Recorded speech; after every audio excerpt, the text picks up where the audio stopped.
রাজধানীর মগবাজারে কাভার্ড ভ্যানের ধাক্কায় 2 জন নিহত হয়েছেন। এই ঘটনায় আহত হয়েছেন আরও 2 জন।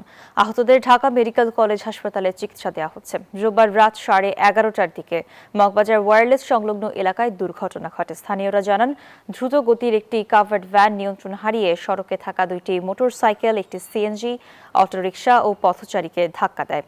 এতে জামান আহমেদ ও রিয়াদ নামে মোটরসাইকেলের 2 আরোহী মারাত্মকভাবে আঘাতপ্রাপ্ত হন। পরে তাদের উদ্ধার করে ঢাকা মেডিকেল কলেজ হাসপাতালে নেওয়া হলে 2 জনকে চিকিৎসক মৃত ঘোষণা করেন। পুলিশ বলছে, নিহত ও হতাহতের সংখ্যা তদন্ত সাপেক্ষে জানা যাবে।